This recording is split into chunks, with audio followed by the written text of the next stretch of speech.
Hello, Sagittarius, Sun, Moon, Rising, and Venus signs. Kamusta kayo? Sana po ay nasa mabuti kayong kalagayan. Welcome back po sa Star Tarot. At kung bago kayo rito, welcome din po kayo. Please subscribe, like, share my videos, and leave me a comment kung nakaresonate po kayo. Thank you. So, tingnan natin kung ano pa yung mga messages ninyo na kailangan ninyong malaman ngayon. We have Rooster, an arrogant, boastful person you should not cross. Ayan. So, iwasan na lang ninyo. Kung hindi na maiwasan, nandiyan na, distansya na lang, diba? Kasi makikilala mo naman, malalaman mo naman kung yung tao talagang arrogante, mayabang, malalaman mo at malalaman mo yan. Maririnig mo na yung mga sa pananalita niya, makikita mo din sa body language. Kung hindi yan pasok sa, kung ano yung, kung hindi naka-align yan, sa nararamdaman ninyo, sa values ninyo, wag na kayong lumapit pa. Iwasan na lang ninyo as much as possible para, alam mo yun, hindi ka mabwisit, hindi ka manega. Diba? Madadamay ka lang sa pagkanega ng taong yan. We have broken wishbone. Wish will not be granted. Alam mo kung bakit? Because maaaring yung wish mo ito ay this is not the best for you. Always remember na meron tayong mga gusto sa buhay na gusto nating ma-experience, gusto nating makuha, maging parte ng buhay natin. Pero hindi yan ibibigay sa atin kung hindi yan ang best para sa atin. Kung hindi yan makakatulong sa soul's journey natin, hindi yan ibibigay sa atin, Kaya wag na kayong malungkot. Kasi ibig sabihin nito na there is something way better than that, na pine-prepare ang universe para sa'yo. Always remember na yung kung ano yung makakabuti para sa atin, makakapagpasaya sa atin, yun ang mas ibibigay ng universe sa atin. At iiwas tayo ng universe doon sa mga bagay or sitwasyon na hindi makakabuti para sa atin. Alright?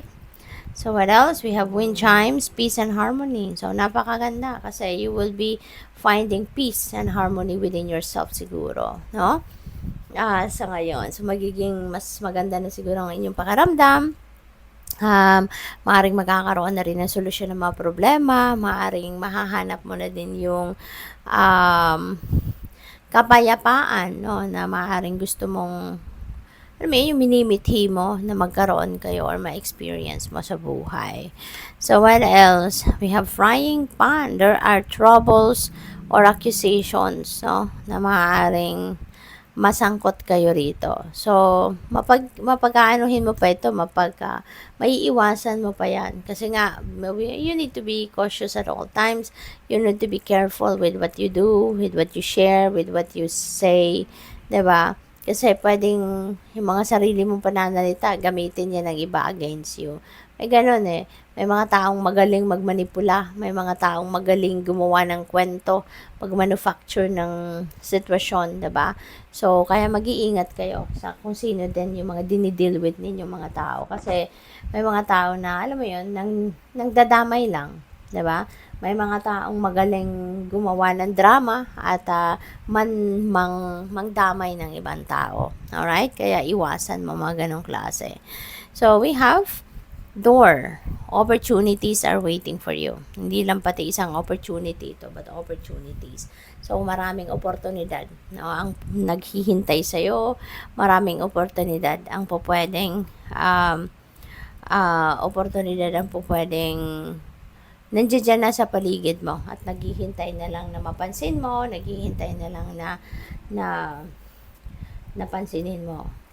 So, we have shield. You need to defend yourself. Okay? Kailangan mong depensahan dito yung sarili mo. There is a need for you to defend yourself. There is a need for you to stand for yourself dito. Okay? Wag mong talikuran yan kung kailangan mo talagang harapin mo. Alright? So, what else? Older man. So, siguro, kailangan mong depensa ng sarili mo dito kay older man, Baka siyang nag-aakusa sa'yo na kung ano man. And this could be anyone. Pwedeng asawa mo siya, pwedeng tsuhin mo, lolo mo, pwedeng boss mo sa trabaho, diba? It could be anyone, or that could be anyone sa buhay mo. But you are going to be dealing with an older man. Disappointment in a friend or lover. no? Pwedeng kaibigan mo yan si older man, pwedeng siya yung lover mo, pwedeng siya talaga yung jowa mo. At sa kanya ka madidisappoint, no? Sa kanya ka madidisappoint. Baka related yan dito sa mga troubles and accusations, 'di ba? Maaaring gumagawa siya ng kwento, or baka merong mga nakapag-marisol sa kanya, nakapag-marites, 'di ba? Ginawang ka ng kwento. Yan. So, baka basta-basta na lang din naman siyang nagagalit, 'di ba? Na hindi naman niya siguro kino-confirm, no? Yung kung totoo o hindi ang mga narinig niya. Kaya maaaring diyan ka sa kanya madidisappoint. We have final period of frustration, lessons to be learned. Ayan. So, baka talaga, no, mapo-frustrate ka dito. So, it's either kay older man ka mapo-frustrate, or dito kay boastful person, arrogant person. So, but anyways, there is a period of frustration dito na may experience kayo. Talagang madidismaya kayo, madidisappoint kayo. So, siguro parang, alam mo yun, hindi mo inasahan ganon katitig na ng taong ito, kung kanino ka man madidisappoint, mapuprostrate ka sa kanya. Kasi despite, no, siguro ng kabaitan mo, despite ng pagtulong mo sa kanya, despite of pag-e-effort mo, 'di ba, na maging maayos yung sitwasyon ninyo, baka hindi mangyayari, no, according to your will, kung ano man ang mga ganapang ito. So, we have reconciliation, okay?